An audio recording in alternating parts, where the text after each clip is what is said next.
복을 받은 사람들, 저주를 받은 사람들, 비슷한 맥락의 이야기를 하는 것처럼 보입니다. 그러나 뉘앙스는 전혀 다릅니다. 복을 받은 사람들은 겸손합니다. 선한 일을 분명히 했습니다. 그런데 그 선한 일에 대해서 드러내려고 하지 않습니다. 그 선한 일을 드러내려고 하지도 않고 그 선한 일을 자랑하려고 하지도 않습니다. 반면에 저주를 받은 사람들, 마음이 교만합니다. 외식하는 바리새인들처럼 똑같습니다. 자기 공로를 주장합니다. 그러면서 자기 공로에 대한 어떤 대가를 기대하고 바랍니다. 자, 여러분, 이렇게 뉘앙스의 차이까지 발견해내면, 즉 우리가 두 가지 전제를 해결하면 이 본문의 메시지 끝이 보이기 시작합니다. 마지막 종말의 때를 기다리는데 여러분은 복받은 자로서 기다리고 있습니다. 마지막 종말의 때를 기다리는데 나도 복을 받은 자로서 기다리고 있습니다. 저나 여러분이나 이미 복을 받은 자로서 주 예수 그리스도의 재림을 기다리고 있는 존재들인 줄로 믿습니다. 그러면 이 복을 받은 자로서 종말의 때를 어떻게 기다리라는 거냐? 복 받은 사람으로서 어떻게 마지막 때를 기다려야 한다는 것이냐? 한마디로 말하면 구원받은 사람답게 겸손한 마음으로 이웃사랑을 실천하면서 기다려라. 이런 것입니다.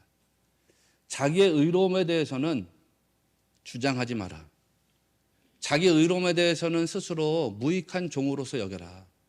자기 의로움은 무익한 종으로 여기는 그런 마음을 가지고서 사랑을 실천하고 그 사랑을 실천하는 상태로서 주님을 기다리고 있으라 라고 하는 말씀입니다.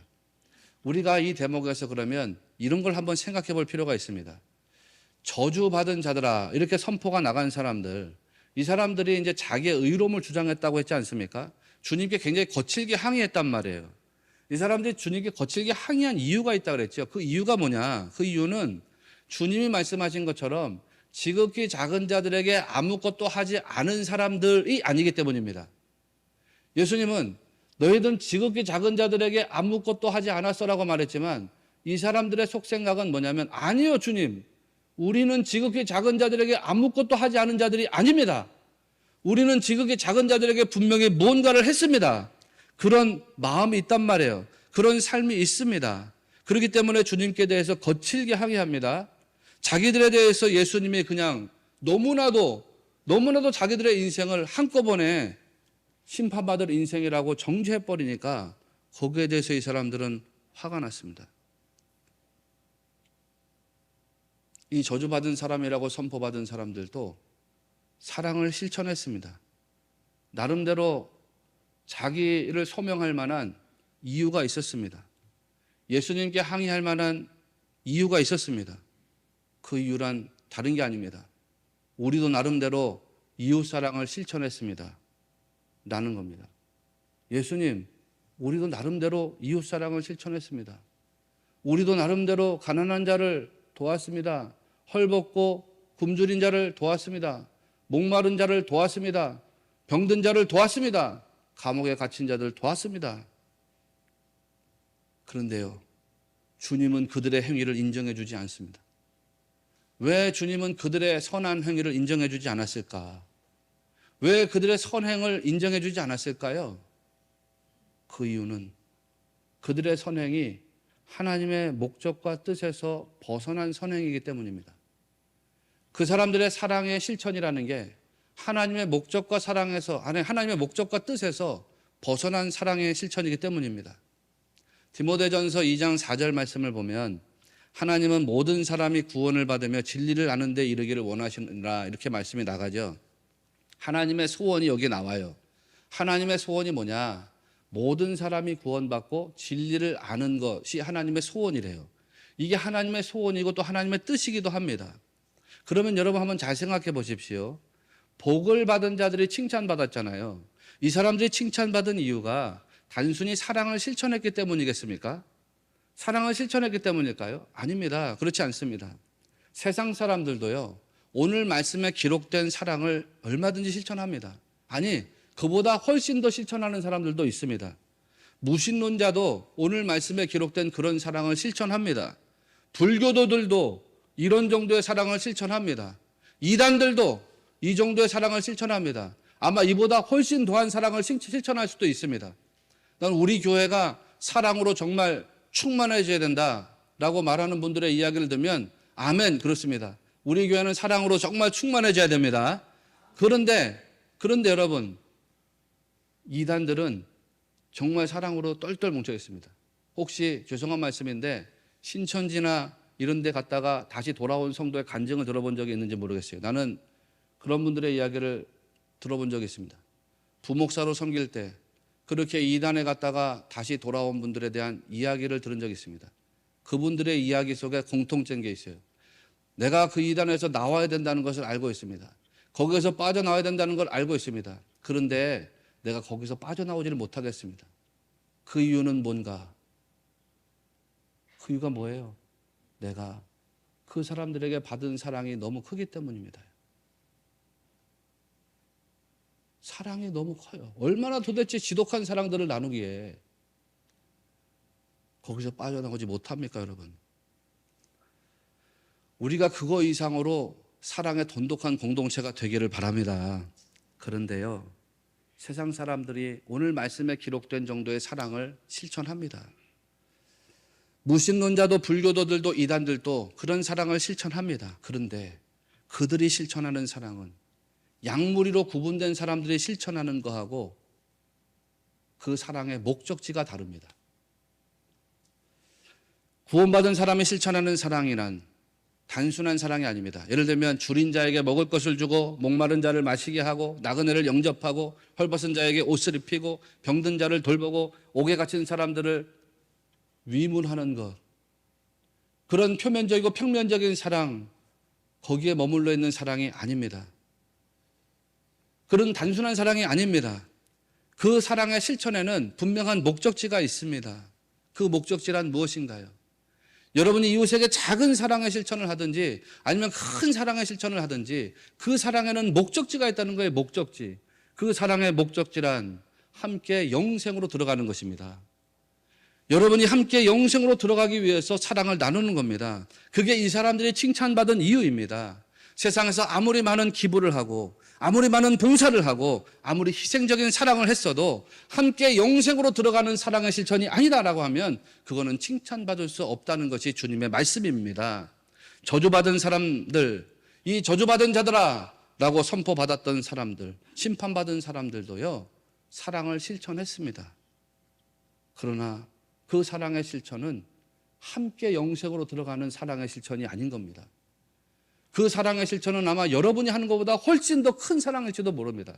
훨씬 더 많이 기부하고 훨씬 더 많이 봉사하고 훨씬 더 많이 희생하는 그런 사랑일지도 모릅니다. 그런데 그 사랑의 목적지가 함께 영생으로 들어가는 것이 아니다는 말이에요. 이 땅에서 잠깐 있다가 사라져버리는 사랑입니다.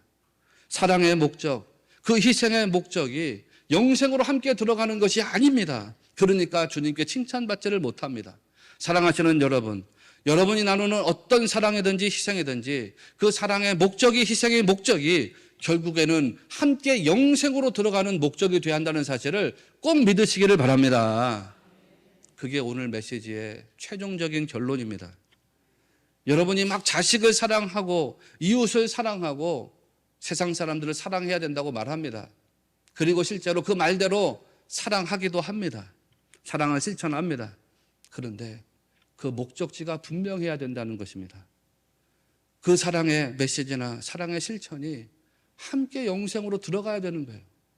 자식을 사랑하는 사랑이, 이웃을 사랑하는 사랑이, 세상 사람을 사랑해야 된다고 하는 그 사랑이 크고 작은 부분을 다 떠나가지고 그 사랑을 통해 가지고 함께 영생으로 들어가는 목적을 성취해야 된다, 그런 말씀인 것입니다. 그럴 때에 하나님께 칭찬받는 자가 되는 거예요. 사랑의 메시지든지 사랑의 실천이든지 다 같이 함께 영벌로 가는 것이 아니라 영생으로 가는 말과 행위가 되어야 한다, 그런 것입니다. 그러면 여러분, 영생으로 이끄는 사랑의 궁극적인 실천이 뭐겠어요? 영생으로 이끄는 사랑의 궁극적인 실천이란 딱 한마디로 말하면 복음 전도 아닙니까? 복음 전도. 영혼 구원을 위해서 복음을 전하는 것입니다. 이거를 우리는 사명이라고 말해요. 사명. 예수님이 승천하시기 직전에 너희는 온 천하에 다니며 만민에게 복음을 전파하라, 이렇게 명령하셨습니다. 마태복음 24장 14절에서는 이 천국 복음이 모든 민족에게 증언되기 위하여 온 세상에 전파되리니 그제야 끝이 오리라고 했습니다. 언제 끝이 오느냐? 복음이 온 세상에 전파됐을 때 끝이 온답니다. 그러니까 사도 바울 같은 경우는 그거를 위해 살잖아요. 바울이 어떻게 말합니까? 내가 복음을 위해서 모든 것을 행한다라고 말합니다. 바울은 그 복음을 위해서 모든 것을 행한답니다. 그의 언어라든지 그의 삶이나 그의 행위 모든 것이 다 무엇을 향하고 있냐면 복음을 향해 있다고 했습니다. 마태복음 25장에서 전하려고 하는 이 세 번째 비유의 궁극적인 메시지는 바로 그것을 향하고 있습니다. 첫 번째 열천의 비유에서는 변하지 않는 믿음, 끝까지 말씀의 등불이 타오르는 믿음, 그거를 이야기했습니다. 두 번째 달란트 비유에서는 충성스러운 믿음, 마지막 결산의 때를 생각하는 충성스러운 믿음에 대해서 이야기했습니다. 그리고 세 번째 양과 염소의 비유에 와서는 주님이 하나님 나라에 공헌하는 믿음에 대해서 말씀하고 있습니다. 종말의 때를 기다리는데 구원받은 자로서 합당하게 쓰임 받아야 한다라는 것입니다. 지금 우리는 다 거듭거듭 말씀드리지만 하나님의 구원받은 자녀입니다. 저도 여러분도. 그런데 나의 구원에 만족하지 말라는 거 아닙니까? 자기가 구원받았으니까 됐어, 내 구원으로 끝났어 라고 만족하며 있지 말라는 말입니다. 만약 구원받는 것이 목적이라면 우리는 구원받은 이후에 이 세상에 존재할 이유가 없습니다. 찰스 스펄전 목사님의 메시지죠. 그런데 왜 성도가 구원받은 이후에도 이 땅에 존재하고 있다고 했습니까? 하나님 나라에 공헌하라는 뜻이거든요. 이 세상에 아직도 죽어있는 자들을 살리는 일에 쓰임받는 자가 되라는 거거든요. 여러분 가정에서도, 여러분이 살아가는 이웃 세계에서도, 여러분이 몸담고 있는 여러 가지 삶의 처소에서도 그렇게 쓰임받아 구원하는 도구로 살아가라는 뜻입니다. 여러분 디모데후서 4장을 한번 펴보십시오. 성경이 있으시면요, 디모데후서 4장 2절을 보면 신약 성경으로 346페이지쯤에 있습니다. 그렇게 사도 바울이 디모데에게 말합니다. 너는 말씀을 전파하라. 때를 얻든지 못 얻든지 항상 힘쓰라. 범사의 오래 참음과 가르침으로 경책하며 경계하며 권하라. 이렇게 말씀이 나옵니다.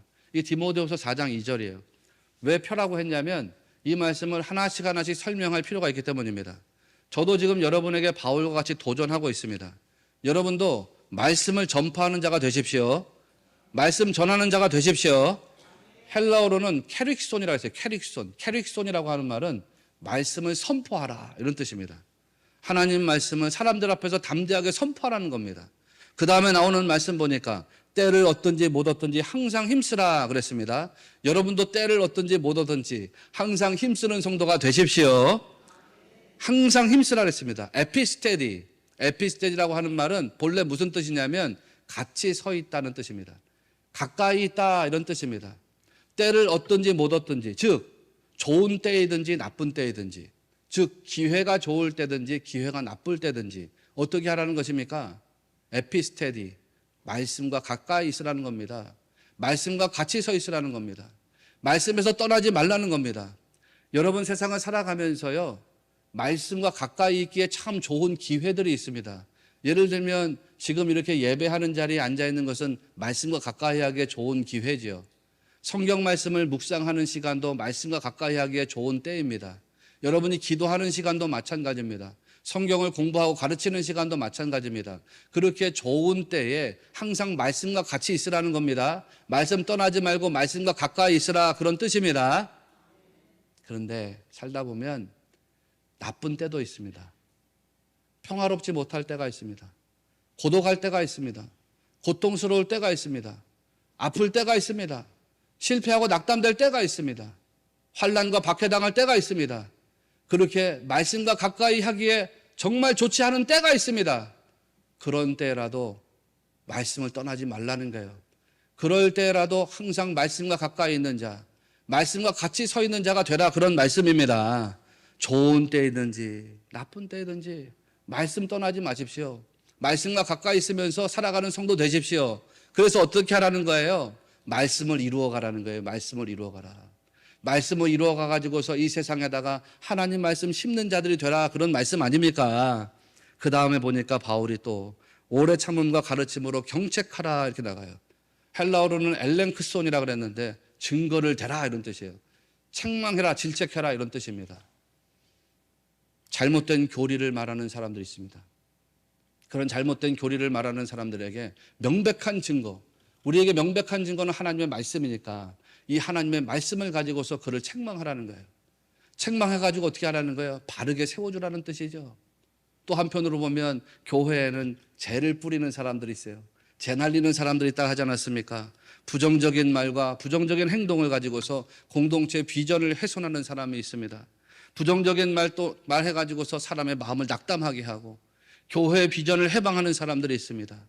그런 사람들에게 명백한 증거, 즉 하나님의 말씀을 기준으로 해가지고 책망하라는 거, 책망하라는 거.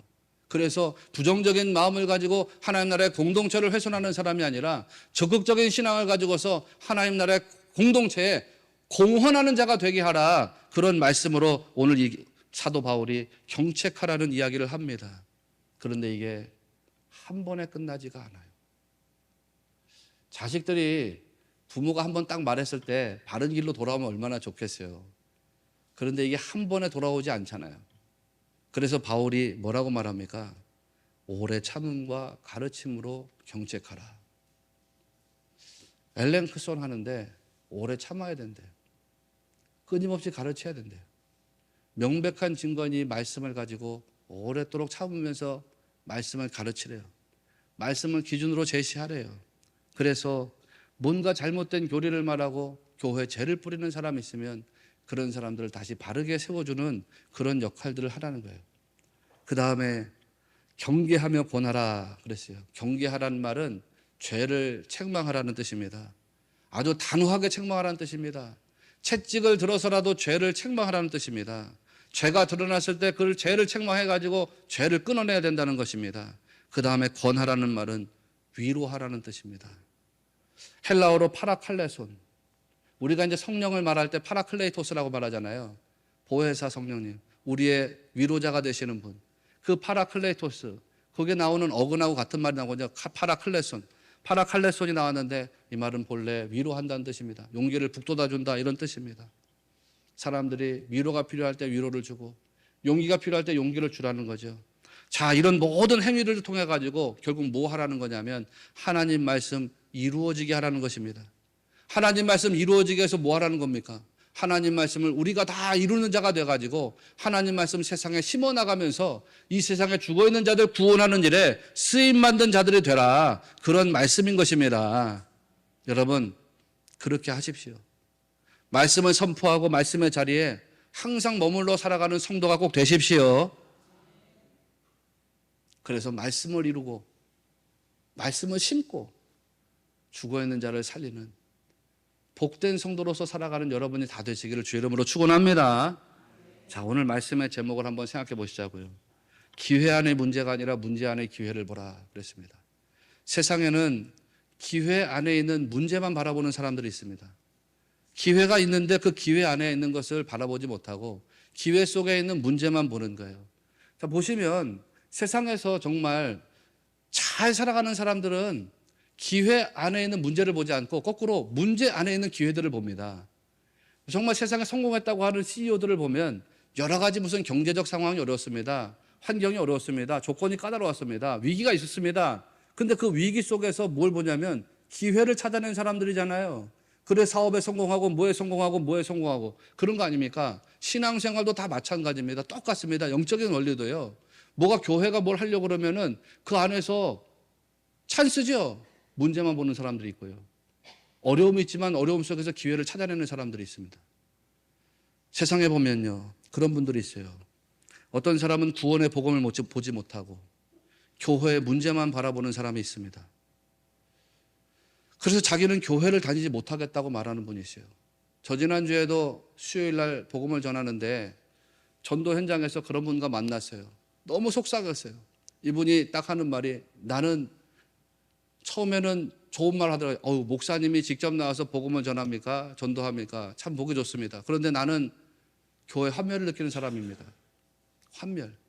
왜 그렇습니까? 이유는 몰라요. 얘기 안 하시더라고요. 교회가 잘못하는 게 있죠. 뭐 우리 교회도 잘못하는 게 있어요. 잘못하는 게 분명히 있겠죠. 그래서 그 잘못하는 것 보고서 나는 교회를 다니지 않겠습니다 라고 말하더라는 것입니다. 여러분, 이거 얼마나 안타까운 일이에요. 병원에 여러분 다니지 않습니까? 여러분이 지정해서 다니는 병원 다 있으시잖아요. 병원에 가면 모든 병을 다 고칩니까? 그렇지 않습니다. 병원에 가면요, 고치는 병보다 못 고치는 병이 더 많습니다. 고치는 환자보다 못 고치는 환자가 더 많습니다. 여러분의 질병을 잠시 잠깐 유예해둘 뿐이지 그 고치는 게 아닙니다. 아픔과 통증을 잠깐 뒤로 머물게 하는 것뿐이지 완전 고치는 게 아닙니다. 그런데요, 저 병원 가니까 사람을 못 고치더라. 저 병원 가니까 환자를 못 고치더라. 그러니까 나는 앞으로 병원에 가지 않겠어 라고 말하고 생각하는 분 계시는가요? 그거 어리석은 일이죠. 고치지 못하는 사람을 보고서 병원에 가지 않는 게 아니죠. 반대로 고치는 사람을 보고서 병원에 가지 않습니까? 대부분 다 그렇게 살아가잖아요. 사람들에게 주어진 수많은 기회가 있습니다. 그 안에 있는 문제만 그런데 바라보는 사람들도 있고요. 그러면 기회를 붙잡지 못하죠. 구원의 복음이라고 하는 게 영생의 찬스 아닙니까? 은혜의 기회고 영생의 기회고 천국의 기회고 정말 축복의 기회인 거 아닙니까? 그런데요, 그 구원의 복음이 영생의 기회인 것을 보지 못하고요, 교회 문제 보고 사람 문제 보고 그래서 영생의 기회를 놓친다면 이게 얼마나 안타깝고 어리석은 일인가요? 그런 사람들이 있습니다. 그런 사람들에게 복음을 전하라는 거예요. 여러분 다 그런 분들이 되십시오. 또 복음을 전하라고 했더니요, 그 안에 있는 문제만 또 보는 분들이 있어요. 복음을 전하는 도구로 쓰임받는 게 얼마나 큰 영광입니까, 여러분? 이 나 같은 죄인이 하나님 나라의 자녀가 되고 백성이 돼가지고 구원받는 일에, 아니 세상을 구원하는 일에 쓰임받는다는 게 이게 얼마나 영광스러운 일입니까? 하나님이 그 영광의 기회를 주셨단 말이에요. 복음을 전하는 영광의 기회를 주셨단 말이에요. 찬스를 주셨다고요. 그래서 우리가 하나님 앞에 딱 섰을 때에 잘했다, 착하고 충성된 종아 라고 칭찬받을 수 있는 기회를 주셨다고요. 그런데 그 영광의 기회, 칭찬의 기회를 보지 못하고 그 안에 있는 문제만 보면서 쓰임받지 못하는 사람들도 있습니다. 아, 이 시대에 전도가 말이 됩니까? 미련하지. 그렇게 전도가 되겠습니까? 성경에는 전도에 미련한 것으로 세상을 구원한다고 분명히 기록되어 있는데 말씀에 반해가지고 전도가 미련하다고. 아, 요즘 전도하기가 참 어렵습니다. 전도하기 어렵습니다. 전도가 어렵다고 포기합니다. 어떤 사람들은 비난받을 만한 일이 두려워서 그만둡니다. 어떤 사람들은 거절당할 일이 염려돼서 그만둡니다. 말씀을 전하고 선포하면 하나님이 직접 섭리하고 다스리실 텐데 그거에 대한 믿음이 부족해서 복음을 전하지 못합니다. 사랑하시는 여러분, 성도는 기회 안에 있는 문제를 보면 안 됩니다. 거꾸로 문제 안에 있는 기회를 바라볼 줄 아는 자가 되어야 됩니다. 세상에 참 힘들고 어렵습니다. 그래도 그 안에서 어떻게 복음을 전할 수 있을까라고 하는 기회의 문을 바라볼 줄 아는 여러분이 되셔야 됩니다. 복음을 참 전하기 힘든 상황이라고 하더라도 그 안에 있는 기회들을 찾아내시라고요.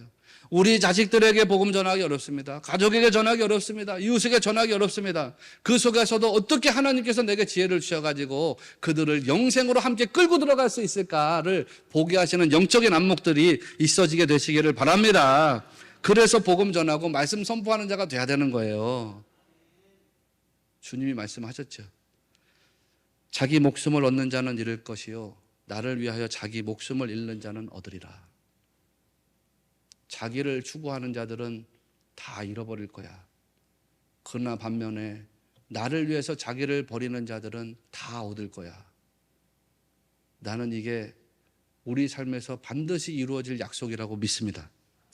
우리가 이 믿음 가지고 끝까지 사명 감당해서 주님 우리를 부르셨을 때 정말 여러분 잘했다, 착하고 충성된 종아, 그렇게 칭찬받는 우리 모두가 되시기를 주님의 이름으로 축원합니다.